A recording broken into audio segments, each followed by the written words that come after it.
მოგესალმებით არხზე გემრიელი ცხოვრება, გახლავართ მაკა და დღეს თქვენთან ერთად ვამზადებ ხინკალს.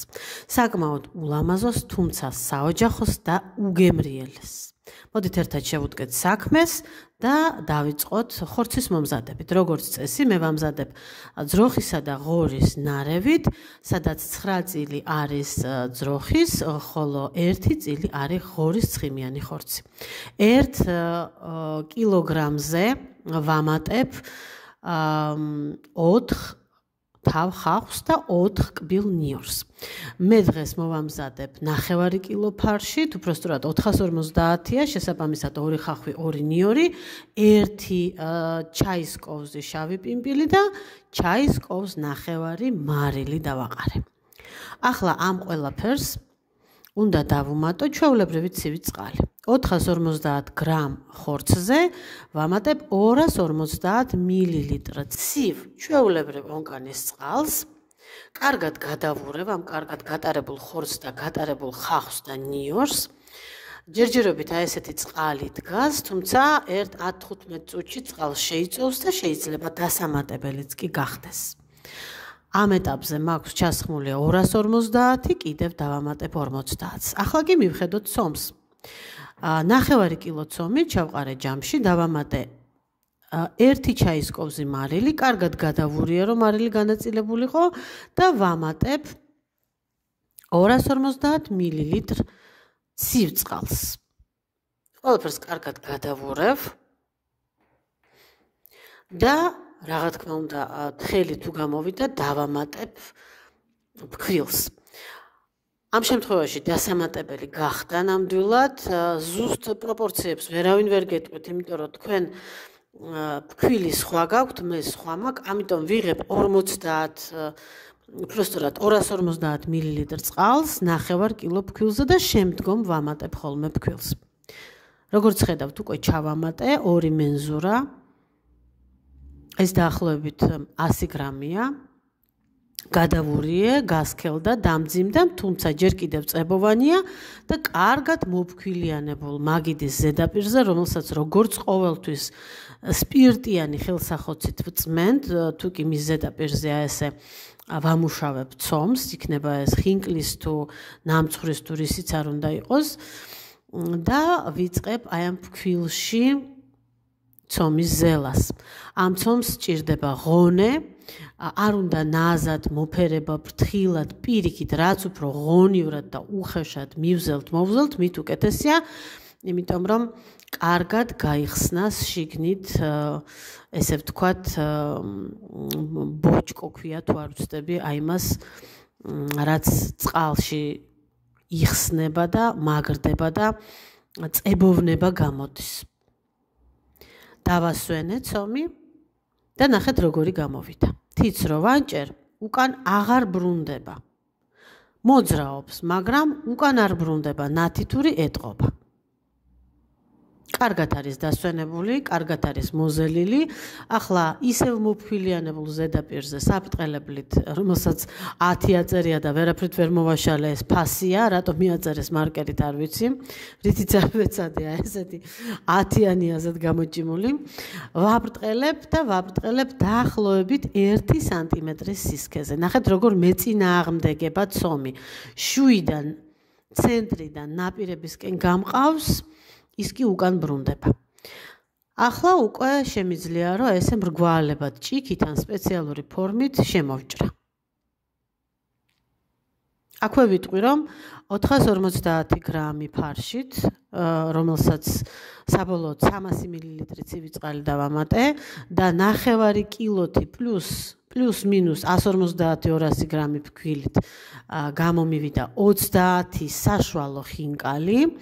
და შეგიძლიათ გაითვალისწინოთ ეს ზომები, თუმცა თქვენ შეიძლება ხინკალი ცოტა დიდი გააკეთოთ, ცოტა პატარა, ცოტა მეტი ხორცით ჩადოთ, ცოტა ნაკლები, მაგრამ მე საშუალოდ გეტყვით, რომ მე გამომივიდა 30. ნახეთ რა კარგად შეუწოვია, ამიტომ 50 მილილიტრი წყალი კიდევ დავამატე. ახლა თითეული გამოჭრილი ცომის გაბრტყელებას ვიწყებ, კვლავ მოფქვილიანებულ ზედაპირზე. კარგად ვაბრტყელებ, ამასაც იგივე პრინციპით, ცენტრიდან ნაპირებისკენ. კარგად ვაბრტყელებ. ცომი, ჩემ შემთხვევაში საკმაოდ რბილია, უფრო მაგარსაც ზელენ ხოლმე. მე მიყვარს, როცა არის რბილი, მოხარშული, უფრო ნაზი გამოდის. კარგად გავაბრტყელე, ნახეთ როგორია, ელასტიური, საკმაოდ თხელი. და ახლა გადავიტანოთ ხორცი და შევკრათ. და ხორცი, წვნიანი ხორციდან წყალი, რომ არ გადავიდეს, გადმოვიდეს და ცომი არ გახიოს და შეკვრა არ გაგვიჭირდეს, მოვიშველიებ ლამბაქს, რომელიც ჩაღრმავებულია, ესე ცენტრში ჩავდებ ახლა ფარშს თითეულში და ახლოვებით ერთ სუფრის კოვს, ცოტა ნაკლებს. და ნაკლებს არა იმიტომ, რომ ეკონომიას ვაკეთებ ხორცისას და მინდა მეტი გამოვიდეს, უბრალოდ ხორცთან ერთად აი ამ ცომის ტომსიკაში უნდა დავტოვოთ ადგილი იმისათვის, რომ ხარშვისას ფარშიდან გამოიყოფა ცხიმი, ჩამატებული გვაქვს შიგნით წყალი, მოკლედ ხინკლის წვენისთვის აი ამ ტომსიკაში ადგილი უნდა დავტოვოთ. არ უნდა გავჭედოთ. თუ გავჭედეთ და მშრალი იქნება და წვენი არ ექნება, ჯერ ეს ერთი შეიძლება გაიხეს, მეორეც ეს ერთი გამოგვივა ჩვეულებრივი პილმენი, ჩვენ კი გვინდა ხინკალი, ხინკლის მთავარი ღირსება არ არის მისი ნაოჭი, ჩემი აზრით და მომწერეთ თქვენი აზრით, არის მისი წვენი და მისი გემო, მისი უნიკალურობა სწორედ ეს არის, რომ მოკბეჭ წვენს შეხვრებ და ეს არის ხინკალი და არა პილმენი და დამპლინგი და ასე შემდეგ. თუმცა გავს. იგივენაირად სხვა დანარჩენსაც გავაბრტყელებ, მე რადგან პატარა პორცია მაქვს, სულ რაღაც 30 ხინკალი, არაფერს არ ვაფარებ ამ გამოჭრილებს, ხოლო როცა ასობით აკეთებენ, რა თქმა უნდა აფარებენ, რომ სანამ ბოლო გამოჭრილ ცომს არ გააბრტყელებენ, გაშრება. და მე გაბრტყელება იქნება ძალიან ძნელი. ჩვეულებრივად გავაბრტყელე, ხორცი გადავიტანე, ვკრავ, როგორც ხედავთ, მე არ ვითვლი ამ ნაოჭებს, არც ვიცი და არც მგონია ეს აუცილებელი, მთავარია რომ ისე შევკრათ, რომ არ გამოჟონოს. 30 ცალივე მოვხარშე, 10 ცალი, იმიტომ რომ ქვაბი არ მაქვს შესაბამისად დიდი, არა და პატარა ქვაბში ბევრის ჩაყრა სახიფათოა, ერთმანეთს მიეწებება და გაიხევა, 10 მოვხარშე და არც ერთი არ გახეულა. ასე რომ მთავარია რომ არ გაიხეს და იყოს გემრიელი. აი ესე კარგად მოუჭირე, მოვაწყვიტე კუჭი, თუმცა ამხელას არ აწყვეტენ ხოლმე და მე მირთმევისას ამ კუჭს ხელის მოსაკიდებლად ხმარობენ და არ მიირთმევენ, მე კი მომწონს ესეთი პატარა კუჭები, რომლის მირთმევაც შეიძლება და ისევე მეგემრიელება როგორც გულსართი. ადუღებულ წყალში დაახლოებით 3 ლიტრზე 1 სუფრის კოვზი მარილი ჩავყარე, კარგად რომ ადუღდა, როგორც ბებია ჩემი იტყოდა, კოჭზე რომ ადუღდება, მაშინ უნდა ჩავყაროთ და აუცილებლად უნდა დავთვალოთ ხინკლები, რომ რამდენიც ჩაუშვით, იმდენი ამოვიყვანოთ. ცერად უნდა ჩაუშვათ, ბრტყლად არა, აი გვერდულად და ჩაყრისთანავე უნდა შევახანხალოთ, რომ ძირზე არ დაილექოს, არ მიეწეპოს და მალე ამოტივტივდეს ზემოთ. მოიხარშა დაახლოებით 10-12 წუთში.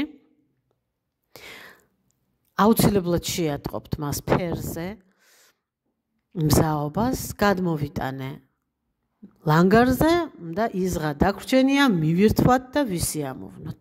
შევაგრილე, რა თქმა უნდა, პიმპილი ჭირდება, შეგვიძლია მივირთვათ ჩანგლით, მაგრამ მე ხელით ვამჯობინებ. აი ესე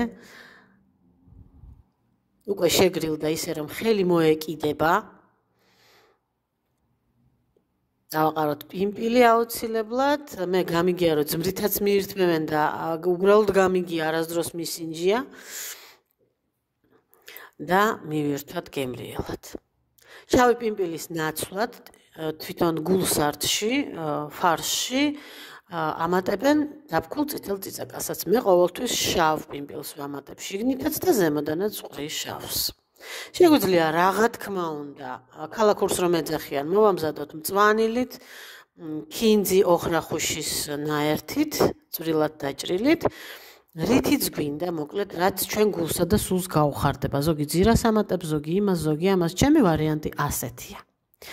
დანარჩენიც მოვახვიე და გავყინავ საყინულეში, დარჩენილ ცომსაც გამოვიყენებ ალბათ ატრიაში, ახლა კი დაგემშვიდობებით, მოამზადეთ ხინკალი, არ არის რთული, სამაგიეროდ იცით როგორია, ოჯახური და შეგერგებათ. კარგად.